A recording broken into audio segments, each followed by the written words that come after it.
सोचिए, जब कोई सपना टूटता है तो क्या होता है। एक लड़का जो आसमान में उड़ने के ख्वाब देखता था, जब जमीन पर आ गिरता है तो वो क्या करता है। आज हम एक ऐसी सफर की कहानी जानेंगे, डॉक्टर एपीजे अब्दुल कलाम की कहानी। डॉक्टर कलाम ने एक बहुत गहरी बात कही थी। सपने वो नहीं होते जो सोते हुए देखे जाते हैं, सपने तो वो होते हैं जो सोने ही नहीं देते। और सच कहूं तो उनकी पूरी जिंदगी न इसी एक सोच का जीता जागता सबूत थी। तो चलिए इस कहानी की शुरुआत करते हैं, एक छोटे से गांव से, जहां से दुनिया का मंच बहुत बहुत दूर था। डॉक्टर कलाम का जन्म हुआ था रामेश्वरम में, एक छोटा सा गांव और एक बेहद साधारण परिवार। मतलब बचपन में साधन तो बहुत कम थे, लेकिन आंखों में जो सपने थे ना, वो बहुत बड़े थे। और ज्ञान की प्यास वो इतनी जबरदस्त थी कि उसके लिए वो कुछ भी करने को तैयार थे। सोचिए, अपनी पढ़ाई का खर्च उठाने के लिए उन्होंने बचपन में अखबार तक बेचे। यहीं से उनकी मेहनत और लगन की कहानी शुरू होती है। अब आते हैं उनकी जिंदगी के उस सबसे बड़े टर्निंग पॉइंट पर, एक ऐसा मोड़ जहां एक बहुत बड़ी नाकामी ही उनकी गाइड बन गई।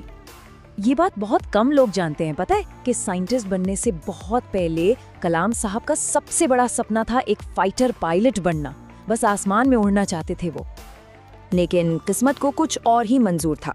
जब वो क्वालिफिकेशन एग्जाम में फेल हो गए तो वो पूरी तरह से टूट गए थे। एक पल को तो ऐसा लगा कि शायद उनकी कहानी यहीं खत्म हो जाएगी। तो सोचिए, वो अपनी जिंदगी के एक ऐसे चौराहे पर खड़े थे जहां एक तरफ था एक टूटा हुआ सपना पायलट बनने का, और दूसरी तरफ थी हकीकत, यानी विज्ञान की एक बिल्कुल अनजानी राह। तो सवाल ये है कि इतनी बड़ी नाकामी, इतना बड़ा झटका आखिर उन्हें मिसाइल मैन बनने की राह पर ले कैसे गया। और यहीं से शुरू होती है कहानी मिसाइल मैन के बनने की, एक ऐसी कहानी जिसने भारत के साइंटिफिक फ्यूचर की नींव रखी। देखिए, टूटने के बाद भी उन्होंने हार नहीं मानी, बल्कि उन्होंने अपने टूटे हुए सपनों के टुकड़ों को समेटा, अपनी सारी एनर्जी एक जगह लगाई और अपनी जिंदगी की गाड़ी को साइंस की तरफ मोड़ दिया। और फिर जो हुआ वो इतिहास है। 1960s में उन्होंने डीआरडीओ और इसरो ज्वाइन किया और फिर कभी पीछे मुड़कर नहीं देखा। 1980 में वो प्रोजेक्ट डायरेक्टर बने भारत के पहले सैटेलाइट लॉन्च व्हीकल यानी SLV-3 के। ये वो पल था जब भारत दुनिया के स्पेस क्लब में शामिल हुआ। और फिर 80s और 90s में उन्होंने उस मिसाइल प्रोग्राम को लीड किया जिसने देश की सुरक्षा की तस्वीर ही बदल दी। और बस यहीं से उन्हें नाम मिला मिसाइल मैन ऑफ इंडिया। लेकिन कहानी अभी खत्म नहीं हुई थी। साइंस की दुनिया के टॉप पर पहुंचने के बाद उनका सफर उन्हें देश के सबसे ऊंचे पद तक ले गया। चलिए अब बात करते हैं उनके उस रूप की जब वो बने जनता के राष्ट्रपति, एक ऐसे लीडर जो सच में सबसे अलग थे। साल था 2002 और इतिहास में पहली बार एक वैज्ञानिक ने राष्ट्रपति भवन में कदम रखा। डॉक्टर कलाम भारत के 11वें राष्ट्रपति बने। ये उनकी सेवा और लगन से भरी जिंदगी का एक और सुनहरा पन्ना था। पर वो कोई टिपिकल प्रेसिडेंट नहीं थे, बिल्कुल भी नहीं। राष्ट्रपति भवन में भी उनकी सादगी और ईमानदारी के किस्से मशहूर थे।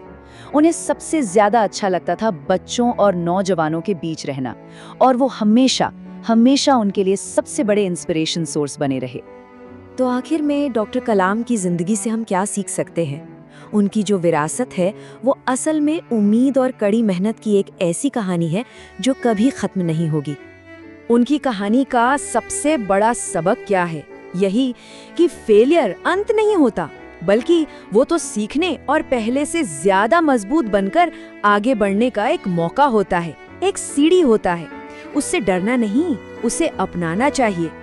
उनकी पूरी जिंदगी इस बात का सबूत है कि एक आम इंसान भी अगर ठान ले तो अपनी जिद और मेहनत से कुछ भी असाधारण हासिल कर सकता है। तो उनकी जिंदगी का पूरा फलसफा शायद इन 3 बातों में ही सिमट जाता है। पहली बात, सपने देखो तो बड़े देखो। दूसरी, हर नाकामी से सीखो, उसे अपना टीचर बनाओ। और तीसरी, सीखते रहो, ज्ञान हासिल करने की भूख कभी खत्म मत होने दो। डॉक्टर कलाम ने तो अपनी कहानी लिख दी और दुनिया को दिखा दिया कि क्या कुछ मुमकिन है। अब सवाल सिर्फ एक है कि अगली कहानी किसकी होगी।